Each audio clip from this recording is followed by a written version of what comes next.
Welcome to food ഇൻഷി. ഞാനൊരു pan അടുപ്പത്ത് വെച്ചിട്ടുണ്ട്. അതിൽ കുറച്ച് ഓയിലും ഒഴിച്ച് വെച്ചിട്ടുണ്ട്. നമുക്ക് കുറച്ച് ബീൻസും ഉരുളക്കിഴങ്ങും കൂടിയിട്ട് ഉപ്പേരി വെച്ചിട്ടെടുക്കാം. അപ്പോൾ അതിനത് ഉരുളക്കിഴങ്ങുണ്ട്, ഒരു ക്യാരറ്റ് ഉണ്ട്. ഇത് നിർബന്ധമില്ല. ഇത് നമുക്ക് എണ്ണയിൽ ഇട്ടിട്ടൊന്ന് വാട്ടിയെടുക്കാം.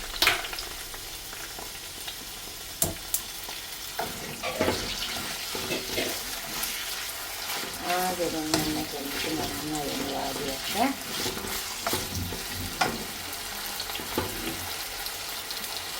വാടി. അപ്പോൾ ഇത് വാടി വന്നിട്ടുണ്ട്. ഇത് നമുക്ക് ഇങ്ങോട്ട് എടുക്കാം.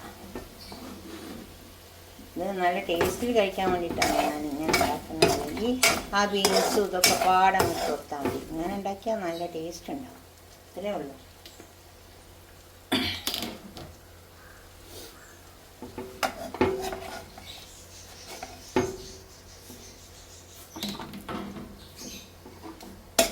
ഇതിങ്ങോട്ട് മാറ്റിയെടുക്കാം.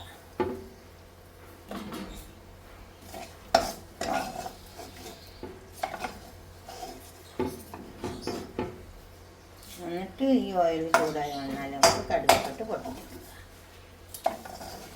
ഇങ്ങനെ ഉണ്ടാക്കിയാൽ നല്ല ടേസ്റ്റ് ഉണ്ടാവും കേട്ടോ.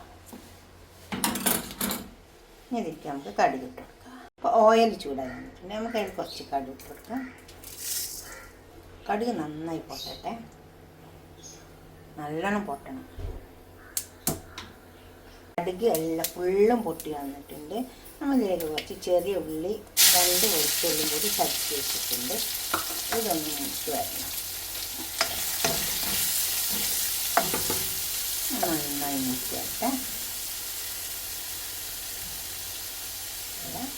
2 ഉണങ്ങിയ മുളകുണ്ട്, അത് നോക്കാം. അത് ഇട്ടാവുന്നതിൽ എല്ലാം പാടെ നന്നായി മിക്സ് വരട്ടെ.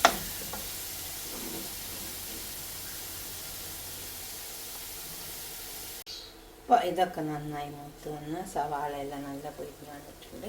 കുറച്ച് പച്ചമുളക് ഇട്ട് കൊടുക്കാം. അപ്പോൾ തന്നെ കുറച്ച് ചില്ലി ഫ്ലക്സ് ഇട്ട് കൊടുക്കാം, കുറച്ച് എരിവിന് വേണ്ടിയിട്ട് മാത്രം. നമുക്ക് ഈ ബീൻസ് ഇതിലേക്ക് ഇട്ട് കൊടുക്കാം.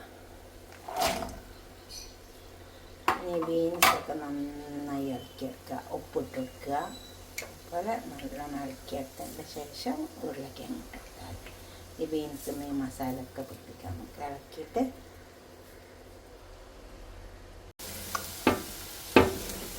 ഈ ബീൻസ് നന്നായി നല്ല മേലെ ഈ മസാലയൊക്കെ പിടിച്ച് വന്നിട്ടുണ്ട്. കുറച്ചൊന്ന് എണ്ണയിൽ കിടന്ന് വാടി വന്നിട്ടുണ്ട്. നമുക്കിതിലേക്ക് വാട്ടി വെച്ച ഉരുളക്കിഴങ്ങ് ഇട്ട് കൊടുക്കാം.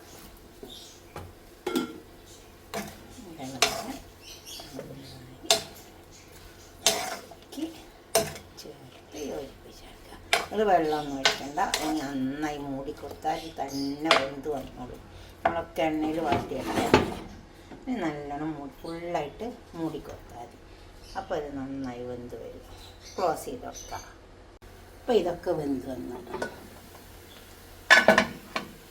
ഇത് തീരെ വെള്ളം ഒഴിച്ച് കൊടുത്തിട്ടില്ല കേട്ടോ. ചെറിയ തീ വെച്ച് കൊടുത്താൽ മതി, സിമ്മിൽ വെച്ച് കൊടുത്താൽ. അപ്പോൾ അതങ്ങനെ വെന്ത് വരും. കുറച്ച് കസൂരി മേത്തിൻ്റെ കുറച്ച് ഇട്ട് കൊടുക്കാം. നിർബന്ധമില്ല, വേണമെങ്കിൽ ഇട്ട് കൊടുത്താൽ മതി. എല്ലാം നല്ല ടേസ്റ്റ് ഉണ്ടാവും. എന്തായാലും ഇത് നല്ല ടേസ്റ്റാണ്. ഇതുപോലെ ഉണ്ടാക്കിയിട്ട് നിങ്ങളെ അഭിപ്രായങ്ങളും നിർദ്ദേശങ്ങളൊക്കെ ഒന്ന് കമൻറ്റ് ബോക്സിൽ അറിയിച്ചാട്ടെ. ഒന്ന് ലൈക്ക് ചെയ്ത് ഷെയർ ചെയ്യുക. അതുപോലെ തന്നെ സബ്സ്ക്രൈബ് ചെയ്യാത്തവരൊക്കെ ചെയ്യുക. തീർച്ചയായിട്ടും ഉണ്ടാക്കി നോക്കണം. അപ്പോഴേ അതിൻ്റെയൊക്കെ രുചി അറിയുള്ളൂ. ചെറുതായി വെച്ച് കൊടുത്താൽ മതി. അപ്പോൾ നന്നായി വെന്ത് വരും. ഓക്കെ, അടുത്തൊരു വീഡിയോ നമുക്ക് പിന്നെ കാണാം. ബൈ.